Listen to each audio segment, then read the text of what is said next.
for the war, I was born for the battle. Battle. Let the cannons ring and the thunder rattle. Rattle. You won't see a white flag lifting over me. When the smoke clears, it's me that you see. I love the fight.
Hello, everyone, and welcome to Women's Sports Foundation's National Girls and Women in Sports Day Girls Fest.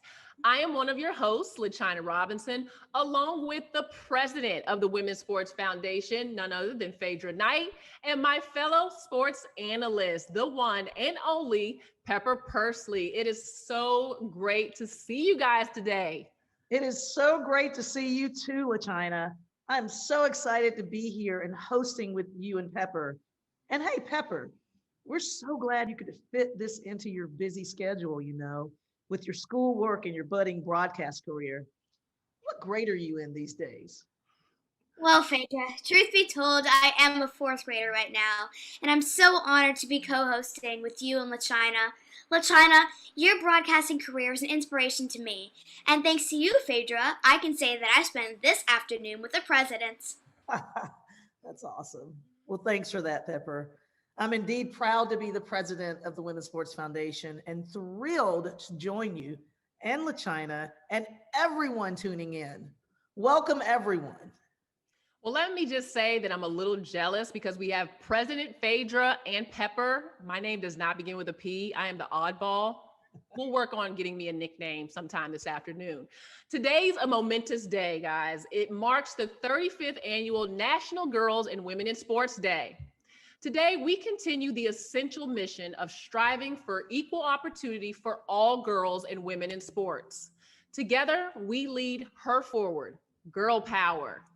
Every year, the Women's Sports Foundation hosts this national celebration to inspire girls and women, like all of you tuning in today, to play and to be active to help realize your full potential through sports. And every year, we are thrilled to see how many schools, communities, programs from across the country join us in this very special celebration. Now, I know it's a little different this year with the pandemic, keeping us all socially distant, but nothing can stop us. It's still vital to keep physically and mentally healthy, and that's what Girls Fest is all about. Now, over the next hour and a half, you're going to get exclusive access to an amazing roster of guests, including incredible and heroic athletes, as well as inspiring leaders from across the country, all joining Girls Fest to share their stories and insider information. We want you to do more than just watch and listen. After all, this isn't a spectator sport. We want you all to contribute to our live conversation by sharing your thoughts, opinions, and questions.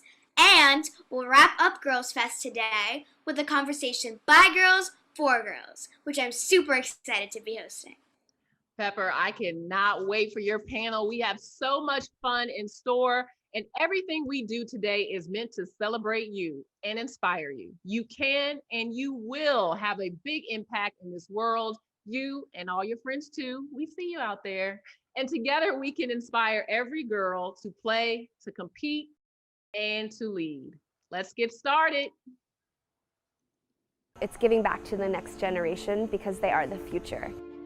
It's really just about getting girls excited about being active and being involved in sports. We're still battling issues of equality for female athletes in terms of equal opportunities in sport. We are the athletes. If we're not fighting, who else is? These girls need to see their heroes. These girls are the next generation of leaders. I hope that hearing my story, others know that they can do anything. I know that no dream is too small or too big. Just means setting examples, getting girls up and moving, showing them that they can excel in sports, and that will translate to them excelling in the classroom and as a person, in their relationships and in their communities. As a young girl with a disability, I was not always welcome. I'm excited to show other girls that have physical challenges that you do belong and you have a place and you do get to play. You gotta have a passion behind the vision in order to get people to follow. And everyone's very passionate. The time for equity is now. Lead her forward.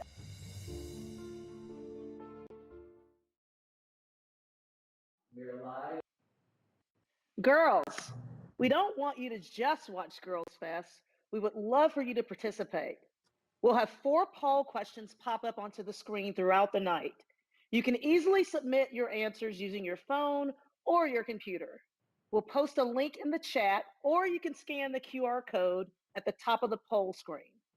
After you've clicked or scanned the first time, the poll will automatically update to the next question for you. So no need to rescan or click the link each time. And be quick, only the first 700 people to respond will get to answer each question. Now, time for our first poll. In a few seconds, you'll see the map on your screen. Just touch or click the state where you're watching from today. We'll reveal the results a bit later. Here we go.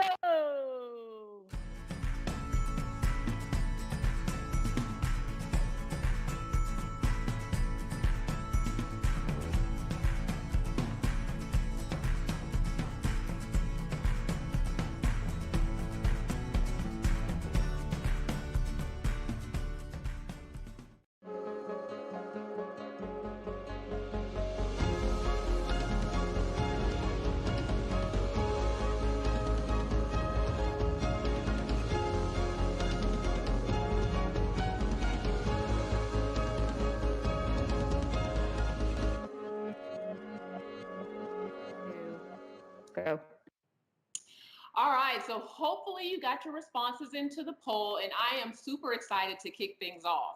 Now, here's a fun fact, girls. While women's wrestling isn't in the spotlight here in the US, the sport is hugely popular in Japan. With Tokyo hopefully hosting the Summer Olympics and Paralympic Games, we are expecting women's wrestling will get a ton of attention, and yes, it deserves it. And our first guest athlete today is tracking to be on Team USA and has been dubbed by NBC Sports as one to watch at the Olympics. Adeline Gray is a 5-time world champion in women's wrestling and the first American male or female to win a world championship at the junior, university, and Olympic level. She embodies perseverance, determination, as well as physical and mental resilience. Before I talk with this incredible trailblazing athlete, check out this awesome highlight video of Adeline on her way to becoming a 5-time world champ. Yo, match number 2, Adeline Gray and Precious Bell. It was Adeline, all Adeline, match number 1, winning by fall in the first period. We're gonna run it back. Precious coming out, trying to attack right away. Gets it to a lock on that single leg, but Adeline, wow, great defense there. Immediately with the counter, 2-0 for Adeline Gray on the exposure. Precious back in on that leg. And who's in position to score here is a great question right now. Is Adeline's, that's all Adeline. That was slick there, 4-0. 8-0, this would end it. Ball game, Adeline Gray makes yet another world team.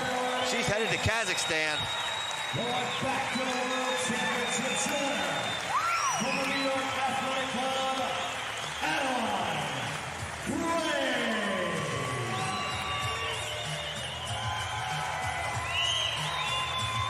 She's going back, looking for number 5 this summer. Oh, wow, I'm gonna need Adeline to teach me some of those takedown moves. That was amazing. Please help me welcome the one and only world champion, Adeline Gray. Hey, hello. Well, it is so awesome to have you with us today on this incredible day with all of our girls. Let's dive right in, okay? What was it like? I mean, being the only girl on your school's varsity wrestling team, like what unique challenges did that pose?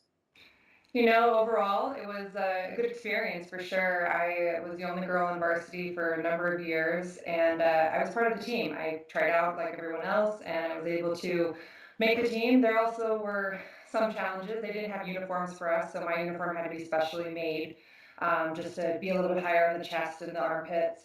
And then I also had to ask for some basic necessities, like our locker rooms wouldn't be open. So I would show up for weigh-ins early in the morning, and there would be no girls' bathrooms open at all. And so we would have to go and find a janitor or call someone or kick all of the boys out of the bathroom in order to allow me to just go to the bathroom. So it was, in some ways, really challenging, in other ways, pretty easygoing. But shout out to you for having the courage. I mean, when I thought about wrestling back when I was a little girl, I only thought about it being a boys' sport. but you saw a sport you wanted to play and you were willing to go out and ask for what you needed. So shout out to you. And by the way, where are you joining us from today? I'm in Colorado Springs, Colorado. Ooh, Colorado. Beautiful scenery. I can just look out and see the mountains right now. Have you ever been skiing? You know, I started wrestling when I was very young, and I was not allowed to ski during wrestling season. And wrestling is a winter sport, and now we train through the winter, so I've never been, but I hope to when I retire. Well, we do need to preserve you for wrestling. That's what's most important. But speaking of Colorado, I'm in Atlanta. Let's see where all of our girls are. Let's check out our poll results. All right. Okay, Callie checking in. We see you. New Jersey, Oregon, and how about Maine? Oh my goodness, incredible. Where my girls at? From the front to the back? Okay, y'all might not know that song. But anyway, back to you, Adeline. As a trailblazer, which you are, what major changes have you seen in the sport of wrestling? You know, there's more girls doing it. There's more opportunities. There's more coaches and fans and just people being excited about wrestling and girls wrestling, which is really awesome. We're starting to sanction states to have girls wrestling at the high school level all over the country right now. And it's incredible because these teams are not just having 2 or 3 young ladies on the team, but having 15 and 20. And it's so nice to see so many people trying the sport and sticking with it. So I'm very excited about it. We do have our own uniforms now. They're massively produced and we don't have to have them special ordered, which is great. And then the main thing is just getting into an individual sport, just encouraging these young women to try sports that don't require a team so that all the effort and all the energy can be on them and they can really enjoy that kind of pressure. Wow, so now you got uniforms that you didn't have when you first started, and I can't imagine what it's like to look out there and see 20 girls on a team. Like, I would just be so emotional. Thank you for everything you've done to get the sport where it is and to allow so many young girls to have the opportunity that they have. What piece of advice would you tell girls who want to wrestle?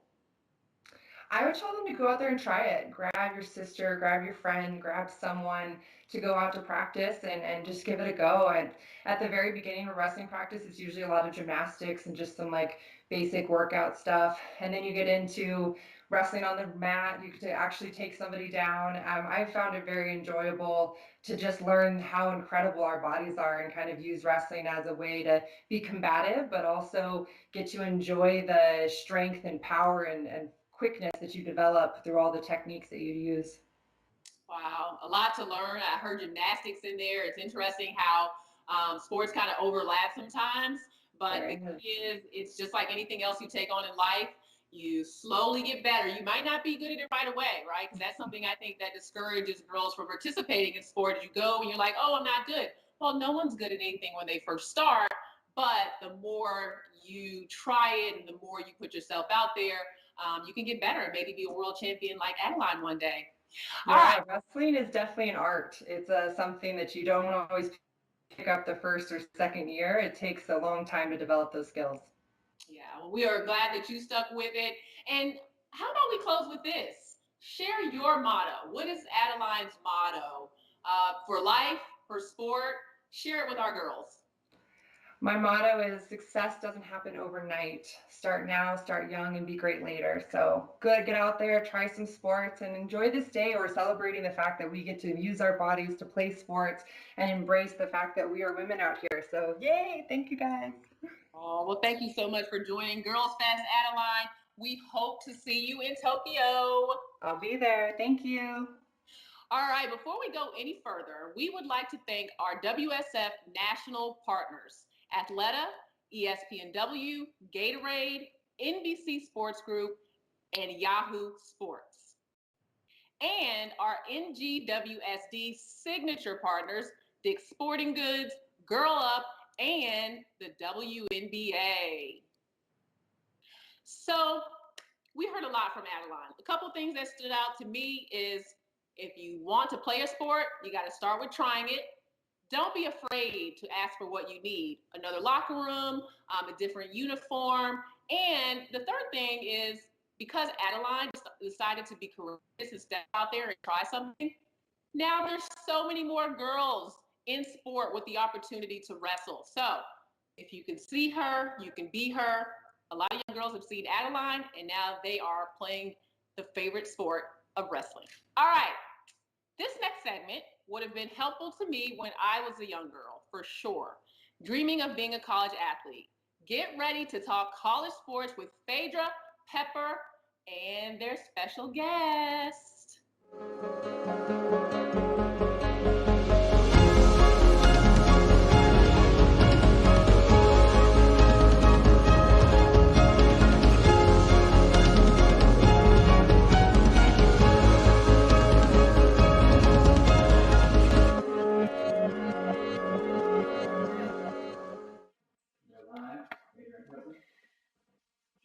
Pepper, is this your first National Girls and Women's in Sports Day celebration? Well, it's my first time celebrating like this, but I always try to celebrate National Girls and Women in Sports Day. That's so awesome. So awesome. Well, National Girls and Women in Sports Day has a lot of words, but we like to shorten it up a little and call it NGWSD. What do you think about that, Pepper? I like that. I like that a lot. Word up. Well, honestly, no matter how you say it, one of the coolest things about today is all the activities that take place across the country at schools, colleges, and community programs. Now, since we can't gather like we typically do this year, we've invited a former college player and now college coach to join us today. Lauren Quince played softball right up the road at Fordham University and then took her love of the game to a whole new level as a coach at Villanova University. Welcome to Girls Fest, Lauren. Hi, everyone. How are you? I'm good. How are you? We're awesome. I'm great. Awesome. I'm so excited to be here with you guys today. So excited that you're here. And Lauren, I have a couple of questions for you. Okay, let's go right into it. All right. So firstly, as Phaidra mentioned, you are a college athlete and now you're a college coach. I was just wondering, how did being an athlete contribute to your coaching?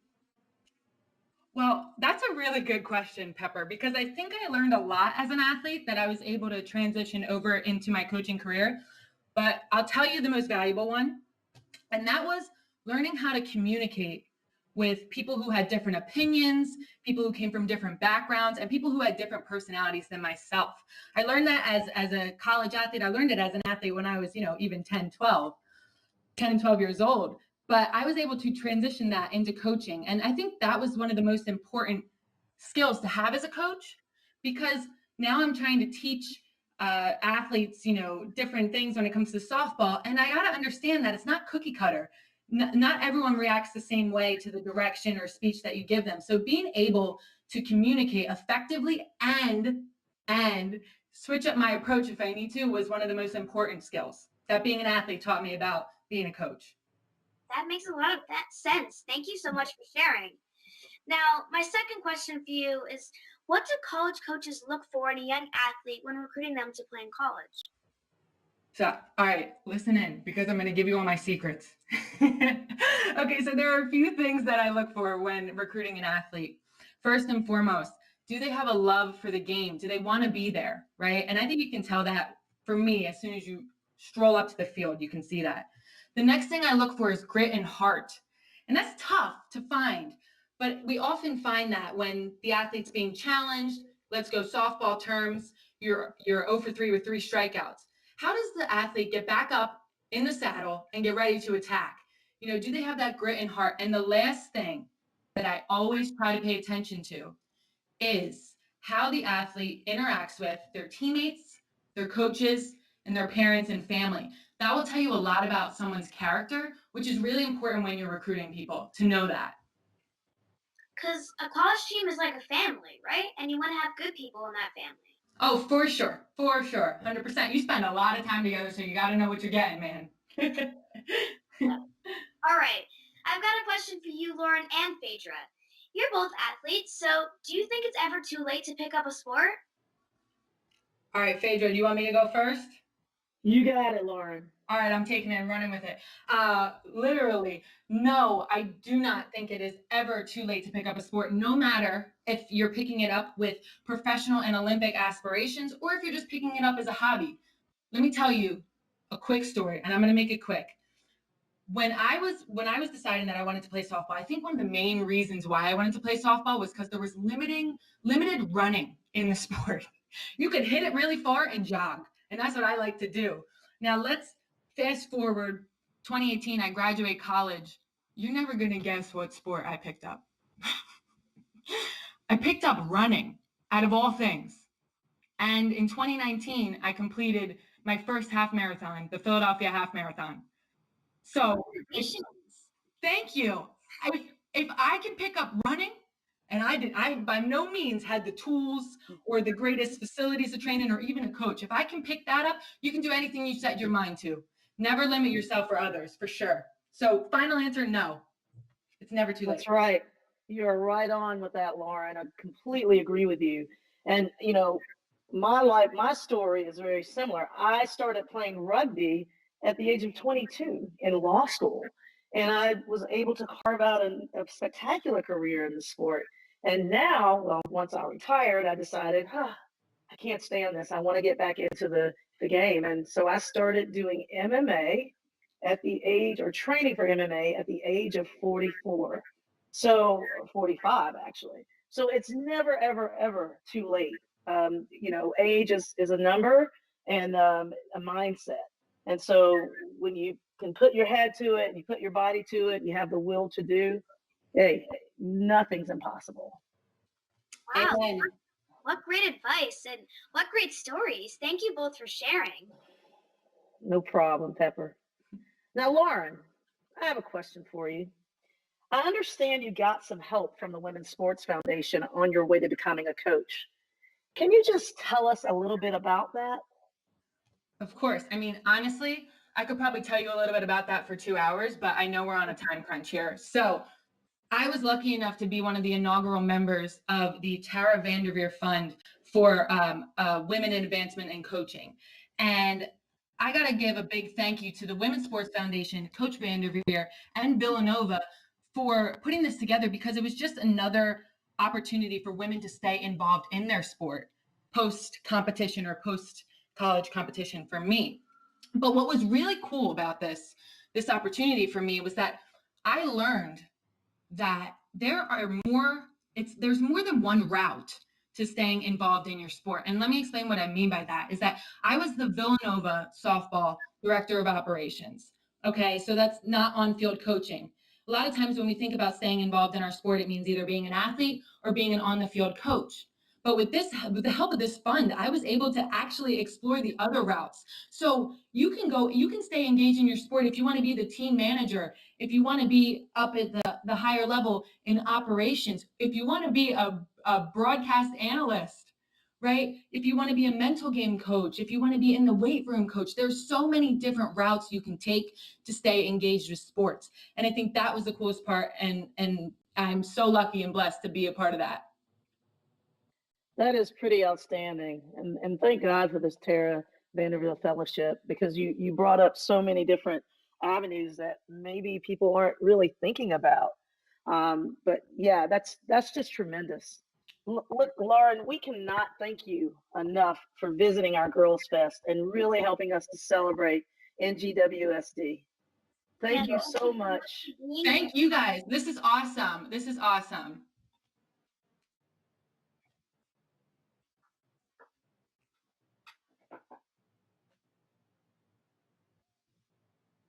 All right, everybody. It's time for another audience participation poll. And this one's right up my alley. Pick the emoji of how you're feeling today, and we'll share the results in this next session. And if you're just joining us, you can click on the link that's going out in the chat or scan the QR code at the top of your poll screen. We'll share the results in just a bit. All right, ready, go!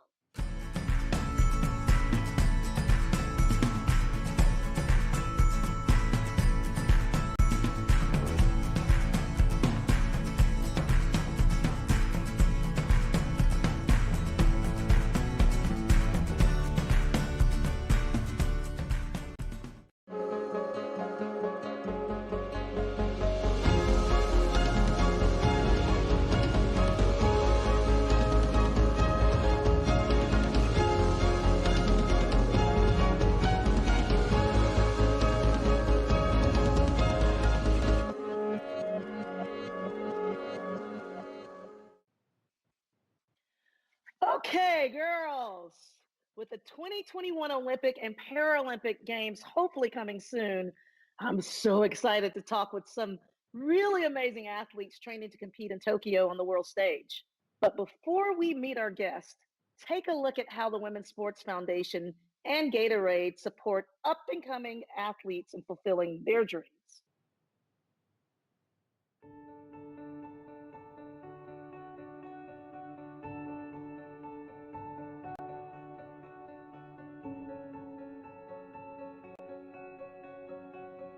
My name is Alicia Washington, and I play for the USA Women's National Rugby Team. Hi, my name is Sophia Herzog. I'm a 2016 Paralympic silver medalist. Hi, my name is Mallory Velty. I'm a wrestler for Team USA. Hello, my name is Gwendolyn Berry. I'm a 2016 USA Olympian. Hi, my name is Aleph Kelter. I play for the USA National Rugby Team. I'm a 2016 Rio Olympian and the first ever female to score a try at the Olympics. We won't be able to compete at the highest level if we don't centralize and train together. Our goal as a squad is to win gold at the 2021 Rugby World Cup. The Travel and Training Fund means that we will not have to worry about paying to represent our country.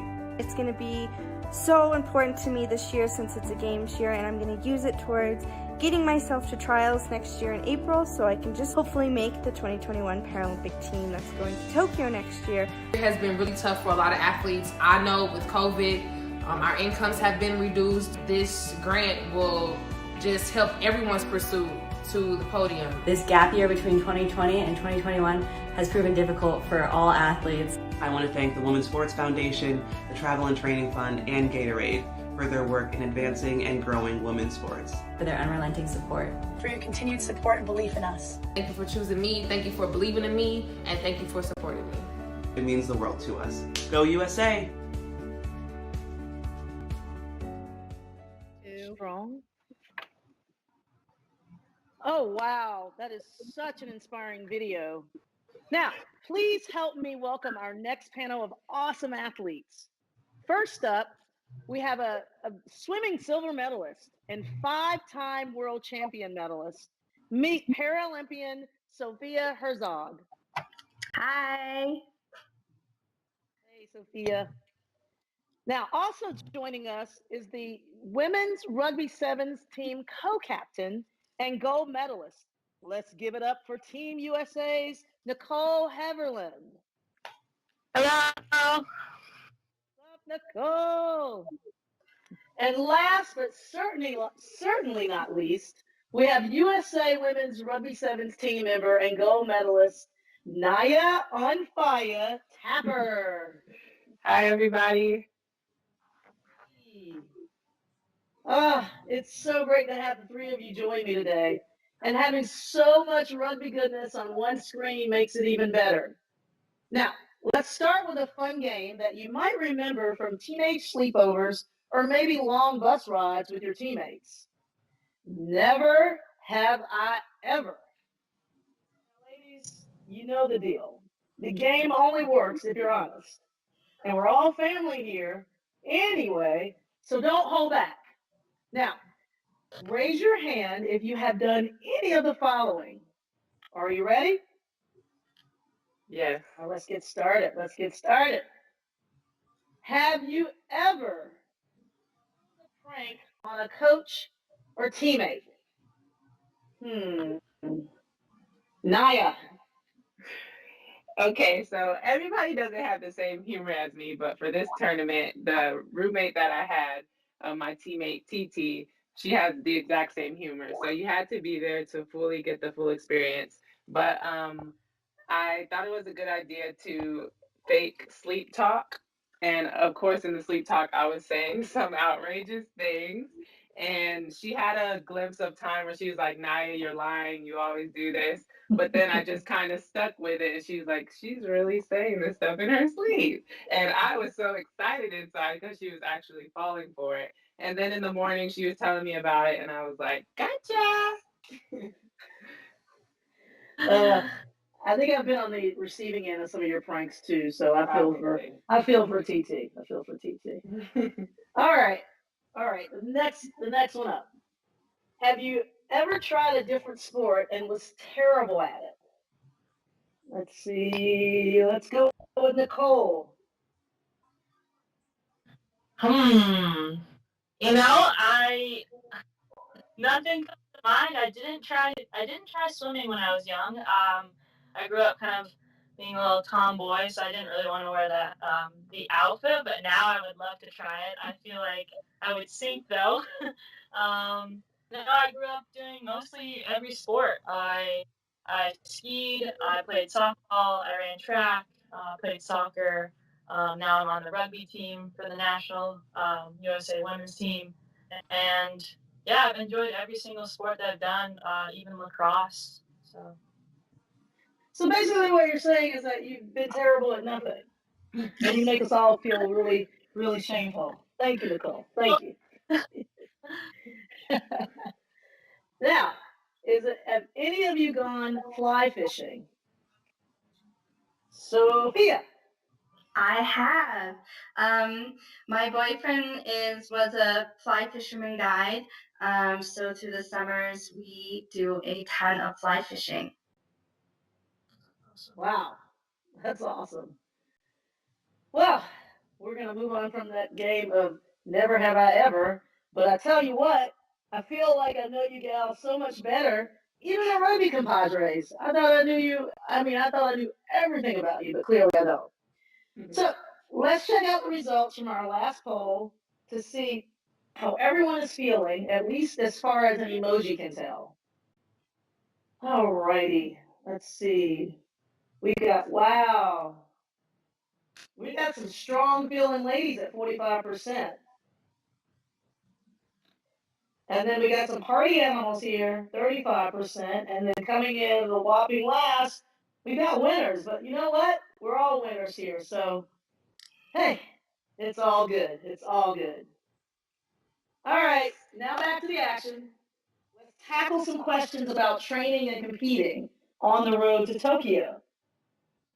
Now, this is one for everyone. What is the thing you're most excited about when you think about going to the Tokyo Games? Let's start with Sophia. Okay. I think what I'm most excited about is we've had this extra year and everybody's looking for some hope. And I think Tokyo 2020 Olympics and Paralympics is going to be a great sign of hope. And seeing what athletes were able to persevere throughout this year of a lot of question in our training and being able to perform, seeing what we're able to do. That's awesome. A little extra time, never hurts anyone, right? All right. I think Naya, you put your hand up to go next, so let's hear about you. The thing I'm looking most forward to with the Olympics is that it'll be my first time if I am selected to go. So being able to accomplish something so rare would be a very proud moment for not only myself, but my family and friends. That's awesome. Well, you know what? I have a sneaking suspicion that you're going to be there. So keep working hard. Keep working hard. Awesome. And Nicole, let's hear from you.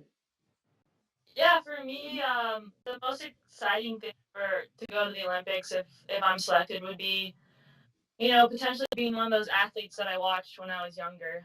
Growing up, I didn't have cable. We didn't watch TV, but when we did, it was the Olympics. So I grew up watching all these amazing athletes, and to be one of them would be a dream come true. That's awesome. And I sympathize with you, Nicole, because I didn't have cable growing up either. I mean, we had 3 channels. And then at late night, we got, maybe a couple more. But yeah, I'm with you there. All right. On a more serious note, Sophia, how did the pandemic change your training schedule for the up and coming Paralympic Games? And how did you adjust, most importantly? Yeah, so in March, when everything shut down, my pool shut down, obviously, and they stayed shut for about 4 months. So I actually ended up training in the Arkansas River, and then I did a ton of cross training on my bike throughout the summer.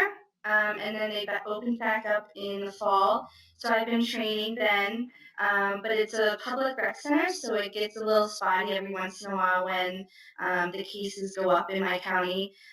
So I have probably 4 different plans in place if my pool does shut down, of different pools I can go to right now. But I'm just staying healthy. I've done a ton of cross training, which I never did the last squad leading into 2016, so that's been a ton of fun.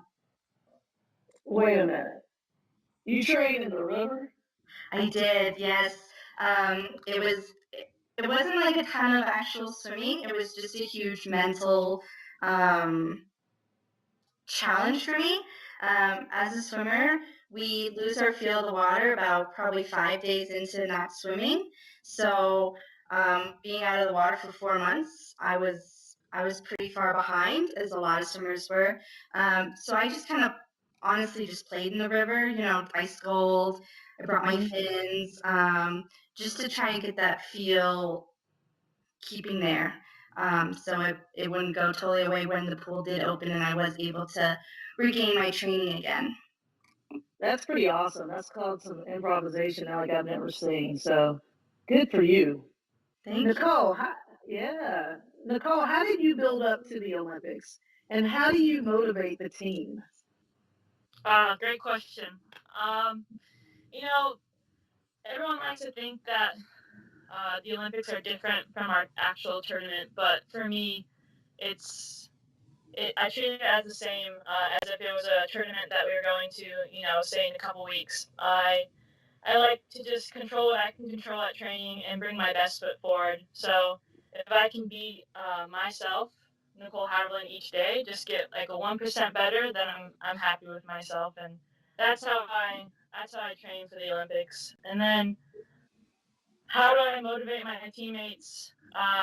We're a pretty motivated bunch here. We have a group of 20 girls in Chula Vista, California, and we're all striving to be named on that big roster. But the way I motivate them is just bringing my best self forward and trying to be first on the fitness test, know every play in and out, and doing the hard work off the field and on the field. So that's how I motivate my teammates. And that's awesome. That's a leader by example, and there's no better leadership to me. So hats off to you. Thank you. Now, Naya, you're welcome. I keep cutting you all off. Now, Naya, you were on the track team in high school. What in the world were you thinking to switch to rugby? If you knew me growing up, I was a very aggressive child. I had a lot of energy, and I loved to play football with the boys. And my brother was also really big with football. So looking up to him, like, I wanted to be the first girl in the NFL. And that kind of stuck with me until about 7th grade. And I found track and field and jumped into it and was very successful. So I kind of stuck with it, and track became my life. But going into college, I just wanted to focus on academics and enjoying myself, because as an athlete, you can kind of get wrapped into that, especially at a younger age.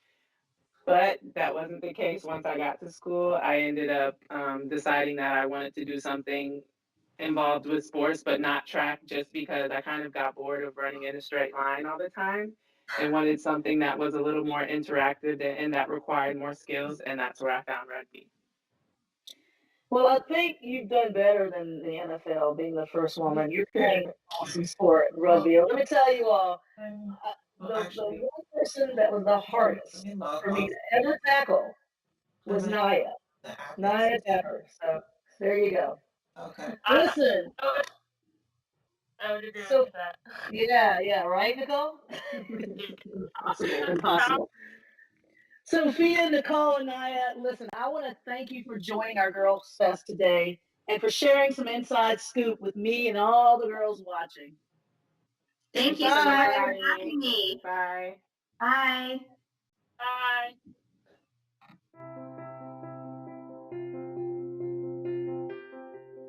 Hello everyone, happy National Girls and Women's in Sports Day, and I hope you're enjoying the Women's in Sports Foundation Girls Fest. Happy National Girls and Women in Sports Day.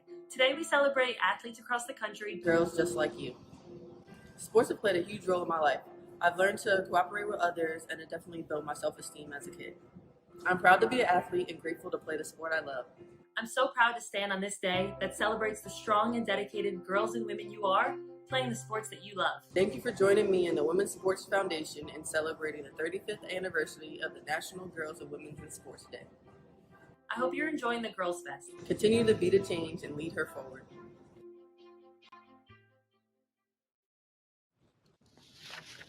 Oh man, we got 2 WNBA players joining us. How lucky are we? Okay, girls, it's time for another poll. Time to get your point of view. Now remember, you just need to click the link that's going out in the chat or scan the QR code at the top of the screen to answer. Would you rather play a land sport or a water sport?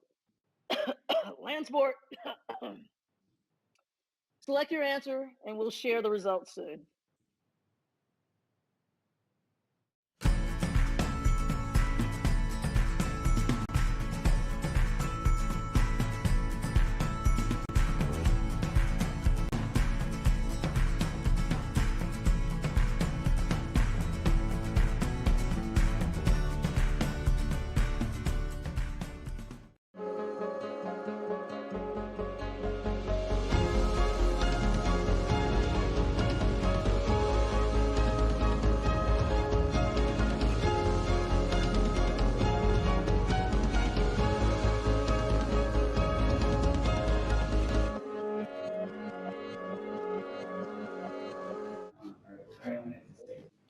Man, oh man, are you girls having fun yet out there? I can't hear you. Okay, that's what I wanted to make sure. You're having a good time. We've had so many incredible guests, and yet we are not done.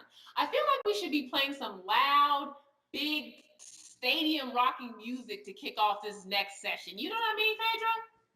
Oh yeah, and some spotlights too, and a big booming announcer voice coming from all sides. We can do that, Phaidra. Okay, that was my best. That was the best I could do for the big booming announcer voice. All right, girls, as you know, one of the hallmarks of NGWSD is to celebrate and participate in sports and fitness. And we want you to join in the fun. Next week, mark your calendars. We are launching the WSF hashtag Lead Her Forward Fitness Challenge.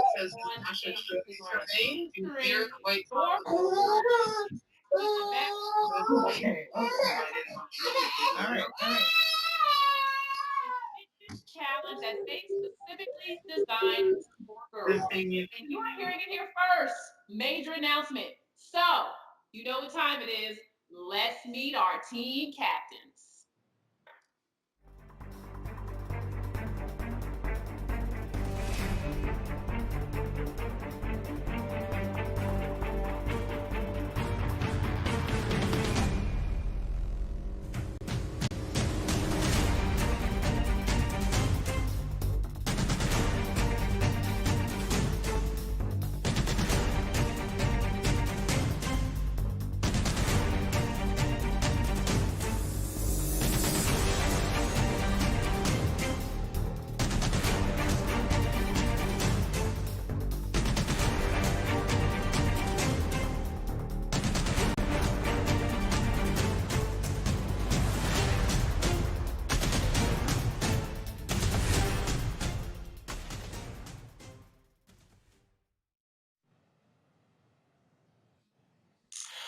All right, well, let's get this thing kicked off and started. First and foremost, I'm getting that announcer voice out for you, Phaidra.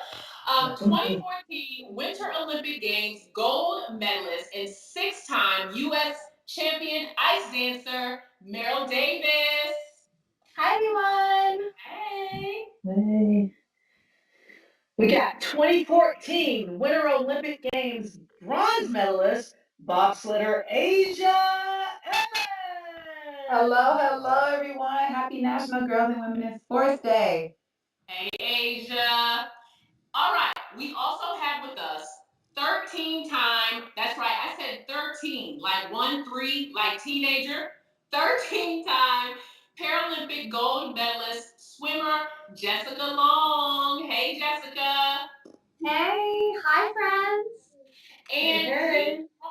we are planning on having Natasha Hastings, the 2-time Olympic gold medalist in track and field with us. We are just plugging her in a little bit, so she may join us at some time during our conversation. Okay, welcome team captains. I have been waiting for this moment because we have a ton of young girls that are trying to figure out whose team they're going to be on during this challenge next week. I can't wait to see who the winner is.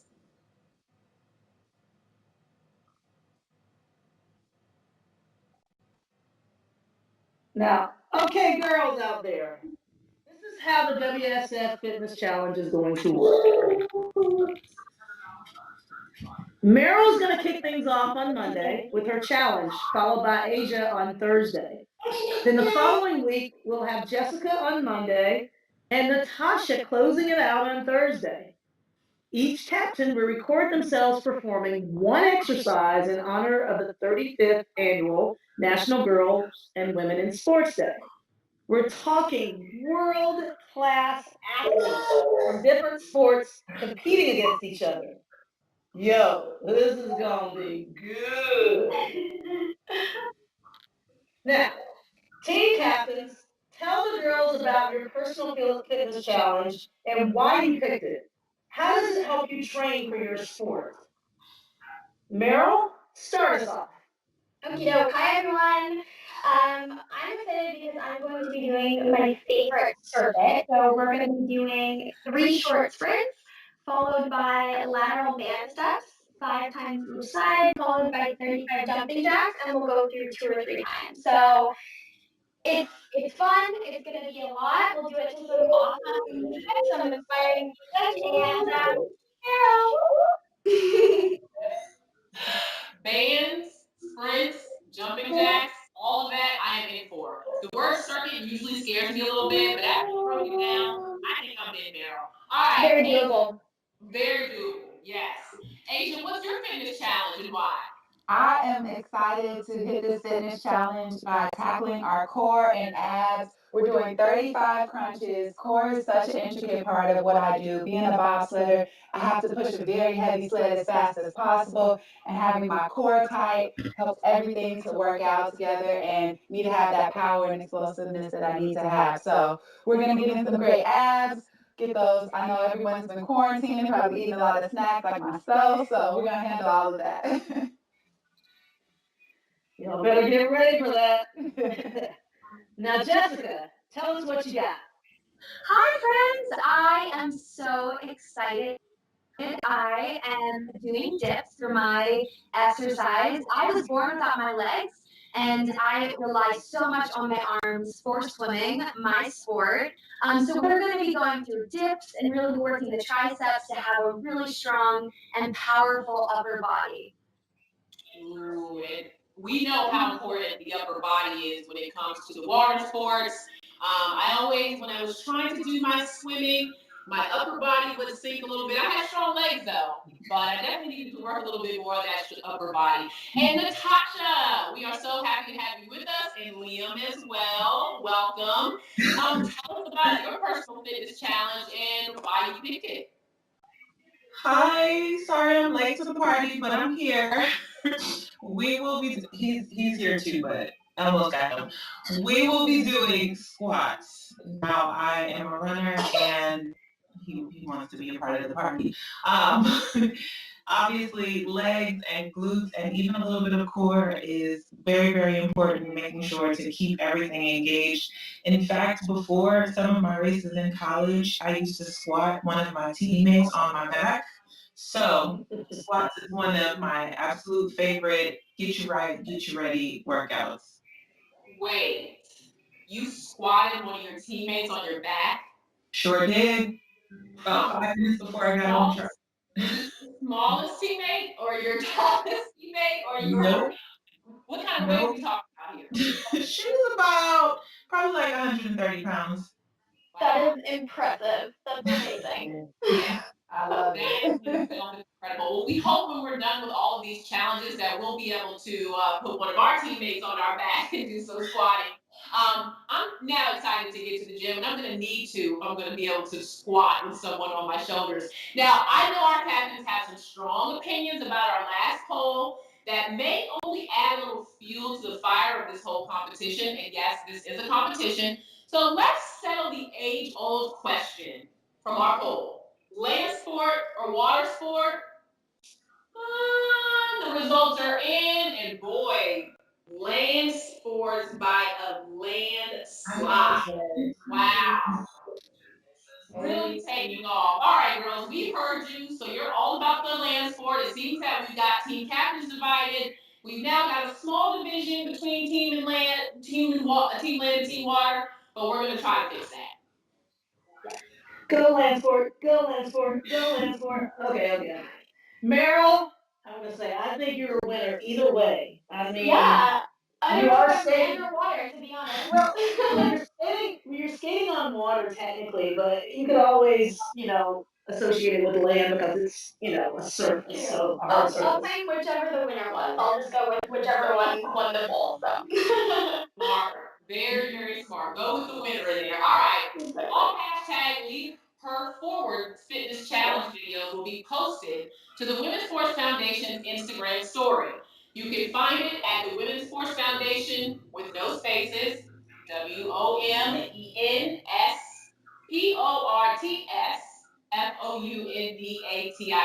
I know you guys wanted to hear me say that. Make sure to check every Monday and Thursday for the next 2 weeks before those challenges disappear. You have to make sure you catch them.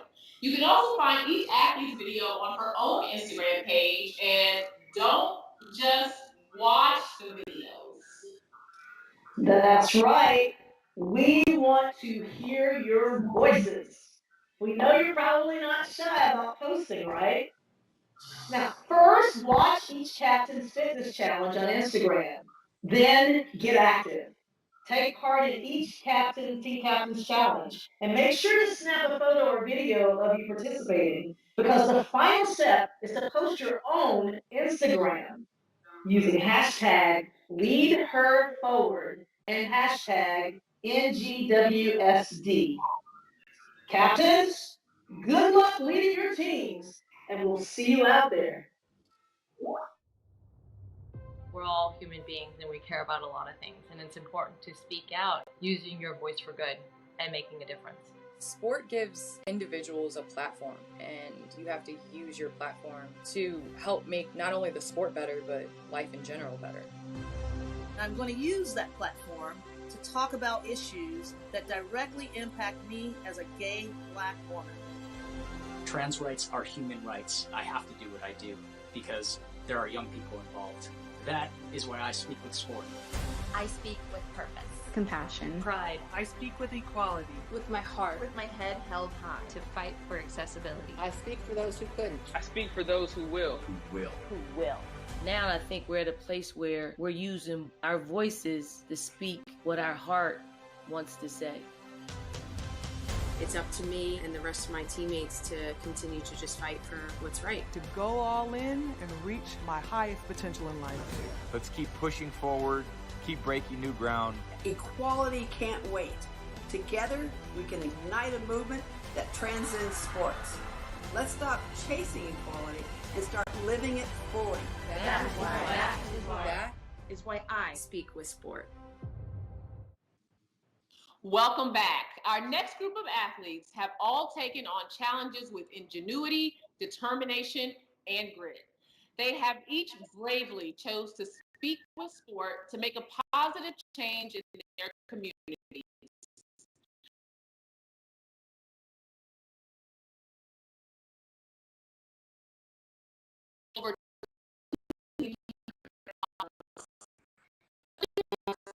Activist and scholar who is the president of her high school's Girls Up Club. And Yasmin, don't forget about Yasmin Sanchez, is an awesome youth leader for soccer through the New York City Football Club's Youth Leadership Council. Welcome, Tatiana, Lillian, Yasmin. Hi, thank you. So awesome to have you guys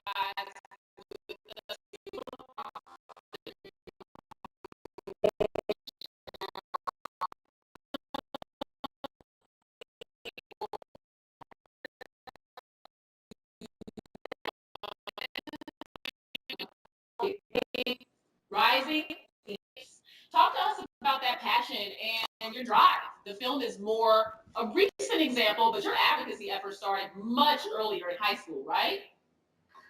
Correct. So I was very honored to be part of the Rising Phoenix film. It was released this summer in August on Netflix, and it's a story about the history of the Paralympics. It features 9 incredible athletes from around the world, and it's a story that's never been told before. It talks about how the Paralympics has evolved and how it's become a dream of one man, one doctor who created this sporting event for veterans originally, and how now it's the 3rd largest sporting event.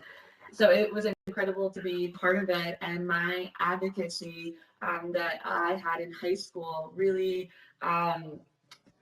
was part of this film. And my job for this film was to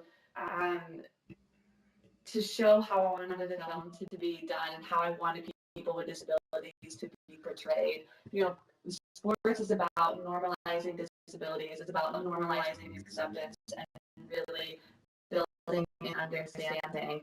In high school, when I remember my first Paralympics in 2004 with 2 medals around my neck, I entered high school with a dream, just enjoying high school sports, but I wasn't allowed to. I wasn't given a uniform. I wasn't allowed to work out, and I wasn't allowed to compete. So at the age of 15, with the support of my parents, I sued the county and my school system for the right to be alongside.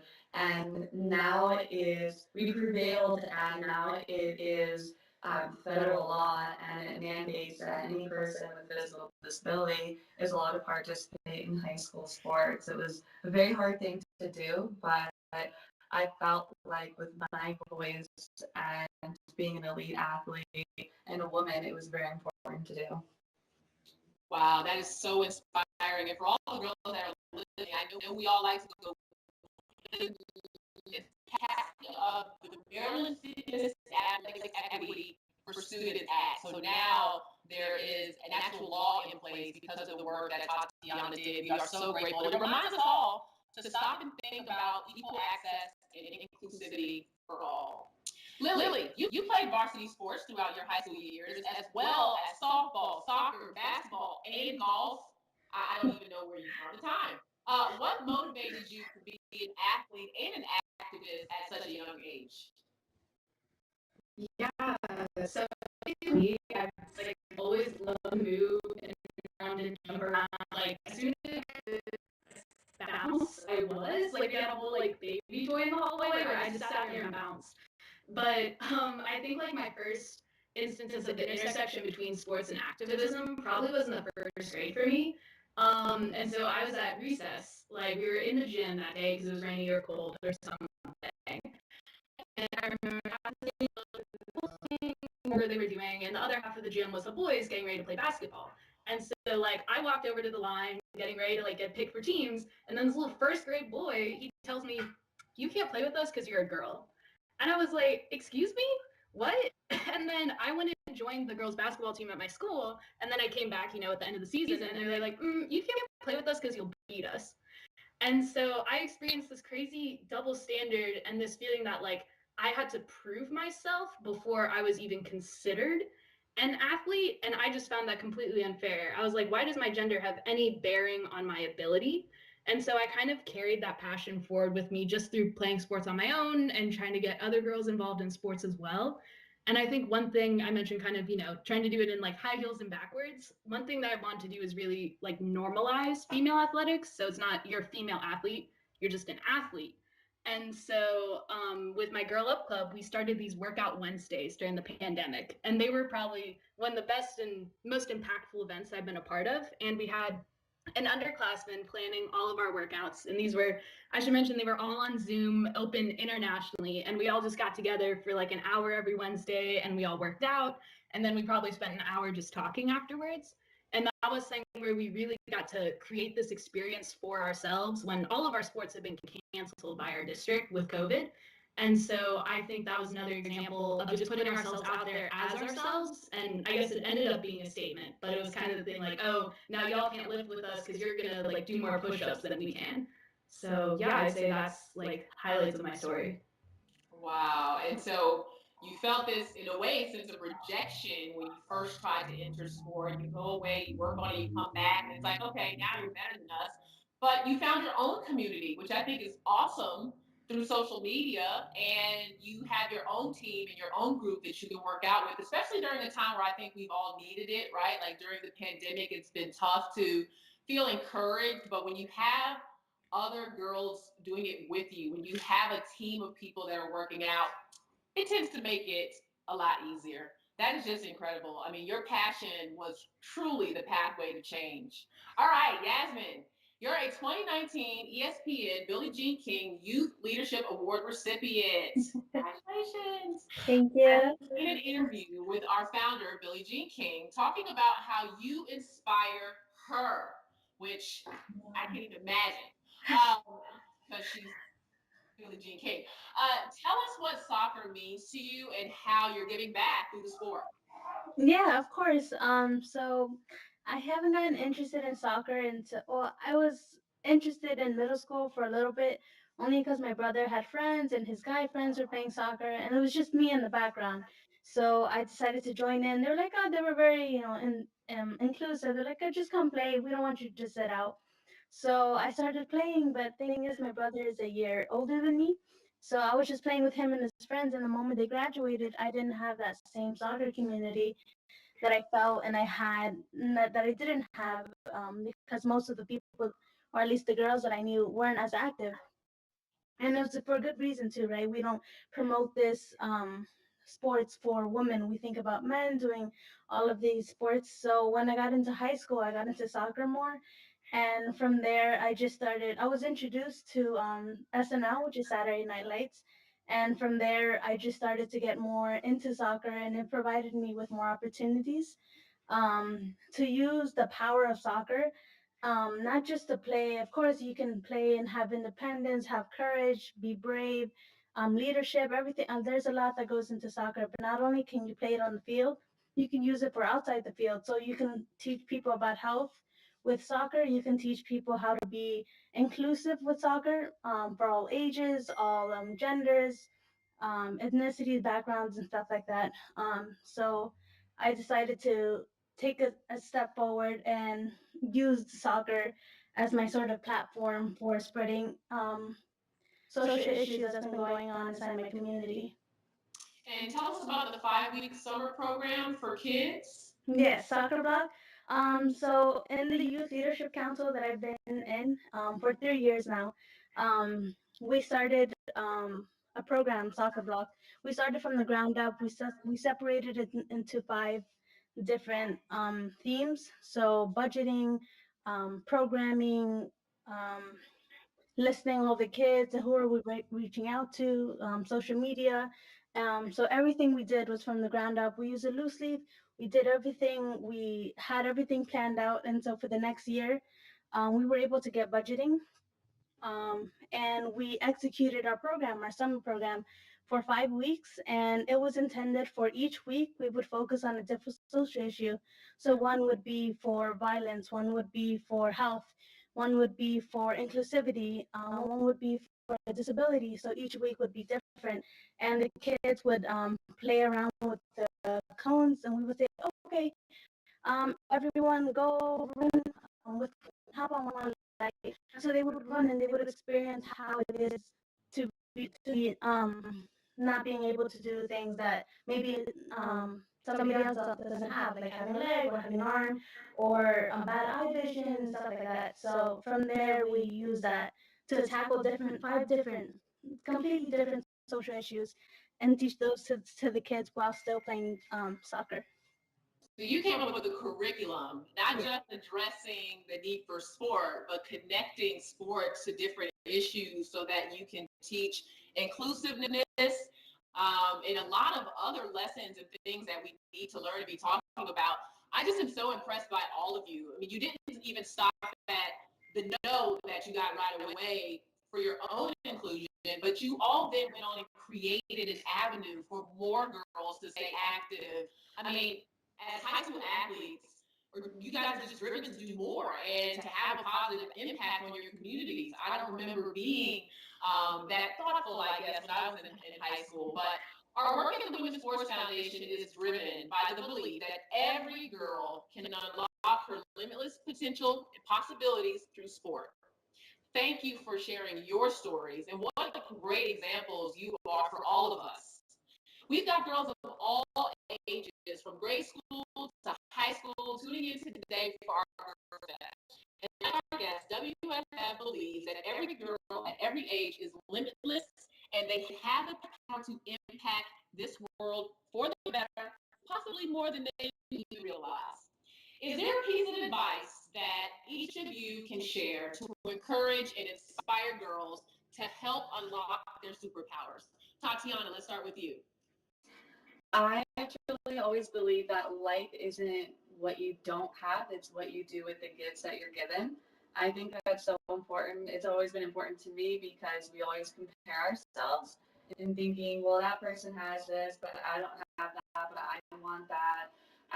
But we have to stop comparing ourselves and use our gifts and our own superpowers that we have to do what we want to do to achieve our goals. Comparison can often separate us, but embracing our individuality and how we are unique brings us together, and together we are stronger. I love that. Lily. I would say my main piece of advice is to follow your passions. So like, don't worry about what someone else says activism has to look like, or an athlete has to look like, or what you should even like in terms of sports.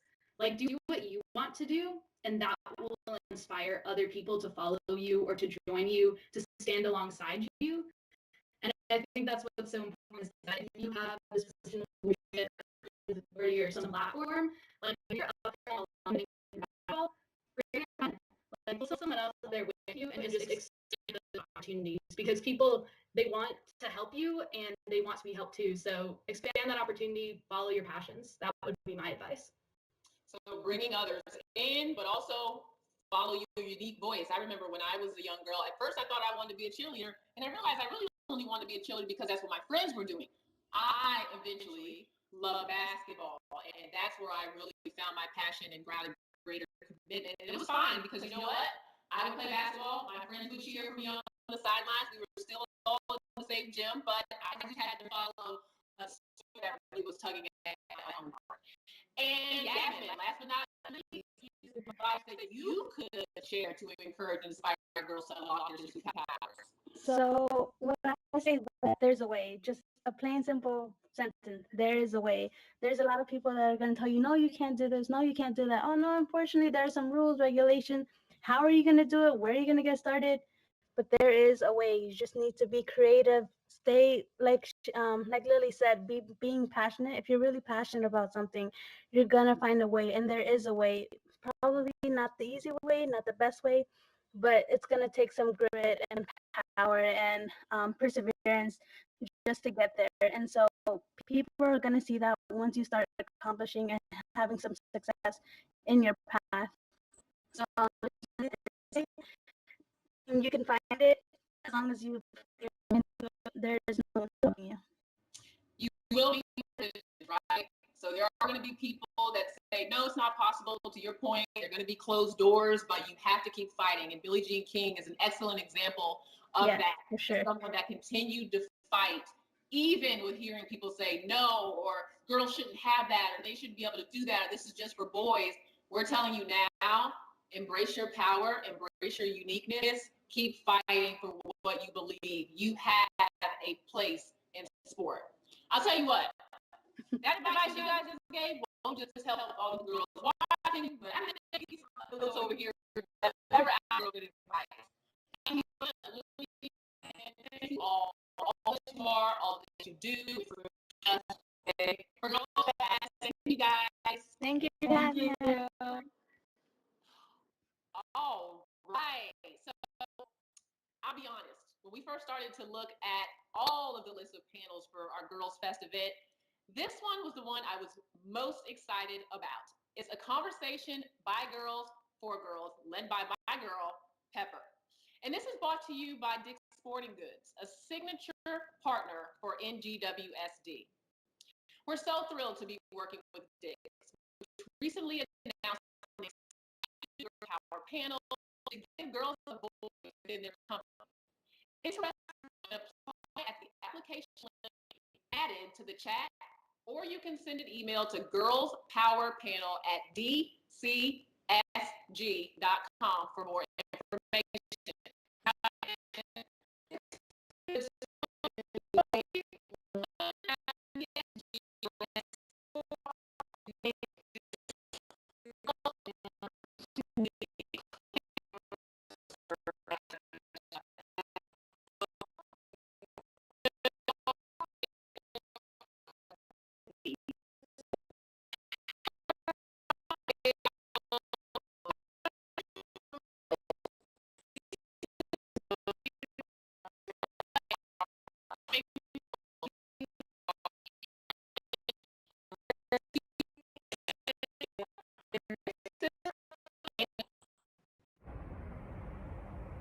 Hi everyone! Happy National Girls and Women in Sports Day. We hope you're enjoying the Women's Sports Foundation's Girls Fest. Today we celebrate girls and women in sports all across the country. Girls just like us and you.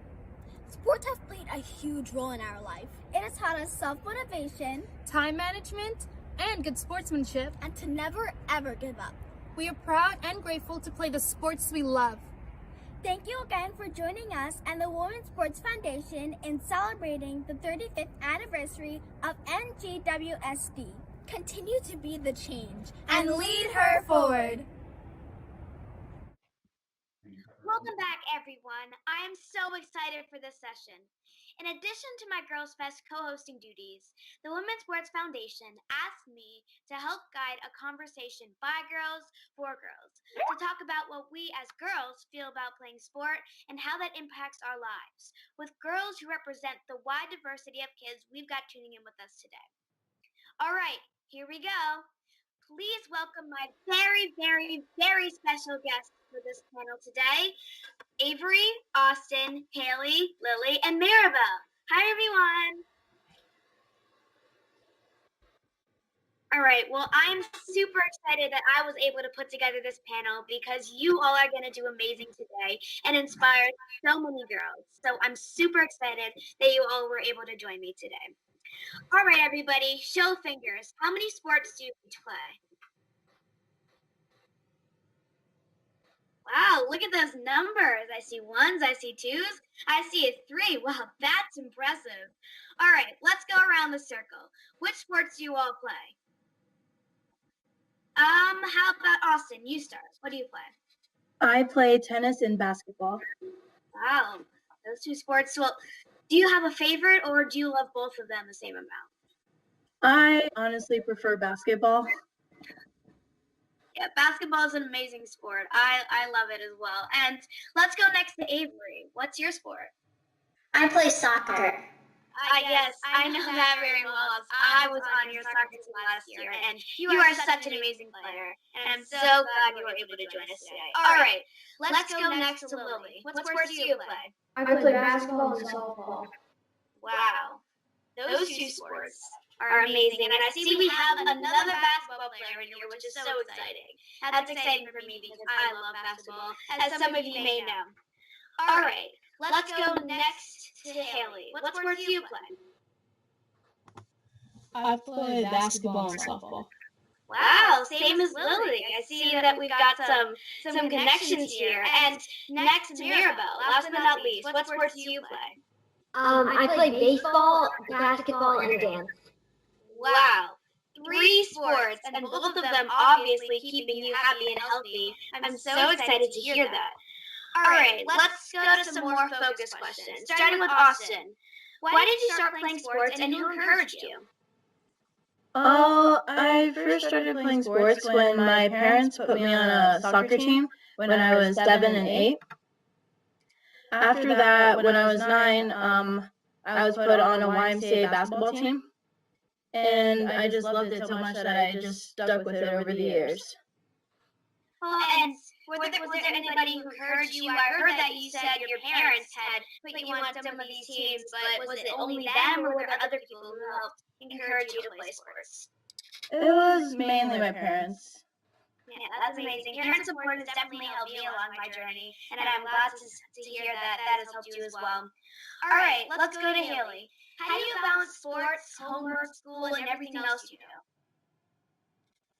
Well, it's hard a lot, but you have to keep a good mindset every time, like homework, basketball, and school. I have to manage time and make sure I get everything done because school comes first and it's a privilege to play basketball. Well, like time management is a tough thing for everybody to do, but it's impressive that you're able to handle all of that just at 13. So thank you for sharing about that. And Avery, what role does sports play in your life? Soccer is very important to me, and I made a lot of great friends like you, Pepper, and all my other teammates. And it also helped me to stay fit and healthy since we're all indoors now. And most of all, I just love playing, and it's really fun. Yeah, sports has such a benefit, and thank you for talking about me and touching on me and your reasoning. That means a lot. And let's go next to Mirabelle. Do you have a favorite sports moment you've seen in person or on TV? Well, I'm a Mets fan, so I haven't seen it in my lifetime, but I've watched it on YouTube, which is Game 6 of the 1986 World Series, where Mookie Wilson hit the ball through Bill Bucker's legs, and they called that as an error. So the Mets won the game, which advanced them to Game 7, where they won the World Series. Well, that's some specific details, and what an amazing moment it seems. Thank you so much for sharing. And let's go, last but not least, to Lily. What do you enjoy most about playing sports? Being with teammates and friends, getting better, or is it something else?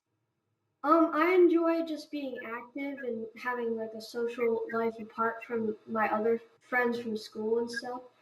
And yeah, that's really it. Oh, well, I want to thank you all for sharing. And we need to go around the circle one last time with this important question. What female athlete do you look up to and why? And if you don't have someone, that's totally fine. All right, let's start with Austin again. The female athlete I look up to is Serena Williams, because she is hardworking, she's a very strong woman, and she's the best tennis player. Yes, I think a lot of people would say that, including me. She is such a powerhouse. And Maribel, what female athlete do you look up to? Probably Monet Davis, because when I saw her in the 2014 Little League World Series, it told me that girls can play baseball also, and if I hadn't seen that, I might have never like fully understood that, because I would have only seen the men playing in MLB. Yeah, well, such important to if you can see it, you can be it. And I feel that I wouldn't be able to be in the position where I am without all the people that inspire me, like the WNBA and those players, because of course there are female college players, but to play it at such a high level like the WNBA players do, it's truly an inspiration to me. Let's go next to Avery. If there's somebody you're inspired by, would you mind sharing? I'm very inspired by Megan Rapinoe. She is a soccer player and she's a forward, and she likes setting goals and achieving them. She, even if things don't go her way, like she always has like a positive mindset, and that's why I find her very inspiring. I have a Megan Rapinoe bobblehead. I don't know where it is, but I would totally steal that right now. She is such an amazing person to highlight, so thank you for sharing. And then let's go to Haley. What female athlete inspires you? I'm gonna have to say Gina Conti, because, well, I'm probably the shortest player on my team, and she's 5'10", which is pretty short to compete at a college level. She probably, I think she scores 36, almost an average of 36 points in a game, and I hope that I can maybe reach that one day. Well, I didn't know about her, so I'm so glad you brought up somebody that might not be as famous and might not be known by everybody. So that's amazing, and thank you. And that's all the questions I've got for you. If you have any advice, though, I will ask this for other girls who are watching or who are looking up to you on this panel. What advice would you give to them? Let's start with Lily. The advice that I would give to them is don't be nervous because it's easier than you think. All you have to do is talk. Yeah, and what's your advice for playing sports, though? Work hard all the time. You kind of have to balance school and sports and have fun, really. Yeah, having fun is the most important piece, absolutely, because if you don't have fun, then what's the point of doing something? Right? So, Avery, do you have any advice you'd like to share? Yes. So, like, if anybody puts you down, just keep on going and work through it. And most importantly, always remember to have fun. Yes, I hear a lot of have fun coming from these panelists today, and it's such an important point, so I'm so glad everybody's touching on it. Now, Mirabelle, what advice would you give? Just ignore all the people who tell you can't do something, because if you set your mind to it, you can do anything. So. That's such an amazing piece of advice, and the advice that's coming all around all of you today is amazing. But we've still got some more people to touch on. So, Austin, what advice would you give? Well, most importantly, have fun and just work hard, because that can get you far. Yeah. Yeah, just the two pieces that you touched on. If you're not having fun, what's the point of doing it? And if you're not working hard, then how are you going to get better? And how are you going to enjoy the win without putting the work in? And Haley, last but not least, what advice would you give? Well, you never want to give up. If someone discourages you, like on the court, and your teammates say you shouldn't have made that pass, try to do better and make the right pass next time. Never give up, no matter how many times people say that you aren't good at something. I love the basketball terminology for that answer. Thank you so much, Haley. And I would say my advice would to be, as all of our panelists today have said, to have fun. Because like I was saying, if you're doing something and you're not having fun, then what's the point of doing it if you're not enjoying it? But also, just like Haley just said, if anybody ever tells you you're not good enough to do something, or you can't do it because you're a girl, or any of the above because you're anything or you look anyway, just that to continue playing sports, because if you continue to work hard, you'll prove them wrong with your skill. And so just let your athleticism and let your sport speak for itself. All right, well, that's all I've got for you all today. You all have shared some amazing answers to my question, and again, I'm so honored to be on a panel with you all, and I'm so grateful that you all were able to make it on today. And I'll see you all soon. Bye. Bye. Bye. Well, before my amazing co-hosts LaChina and Phaidra come back on, it's time for the last poll. I love learning how many sports my panelists play. Now it's your turn. Go on your phone or computer and type which sport you love to play.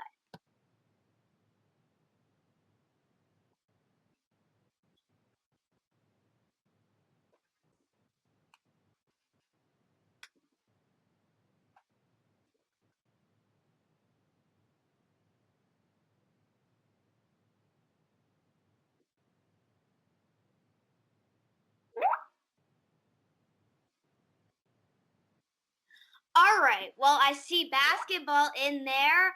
Awesome. You all know I love basketball, and I'm so glad that that's in there, because basketball is such an amazing sport, you all know. And so are all the other sports, but I've got to give a shout out to basketball.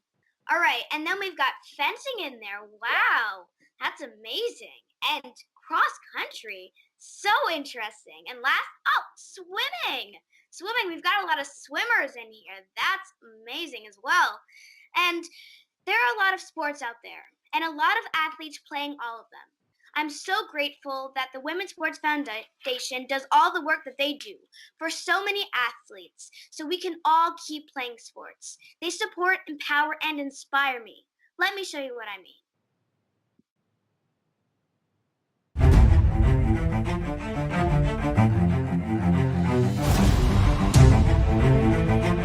When we move, we're better.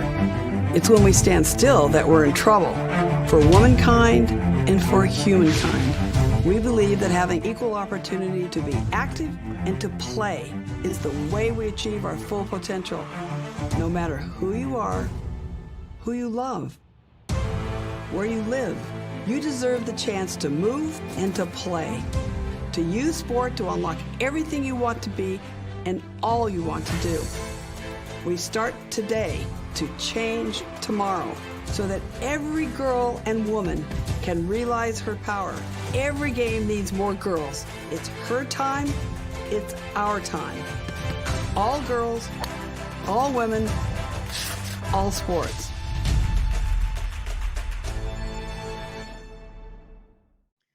Oh my goodness, where did the time go? Do we really have to wrap up our National Girls and Women in Sports Day, first ever Girls Fest? I know, I'm with you, LaChina. Ugh, the time went so fast. Pepper, what was your favorite part? My favorite part was definitely the panel, By Girls, For Girls. Oh man, you killed it. I think that was my favorite part of the day as well.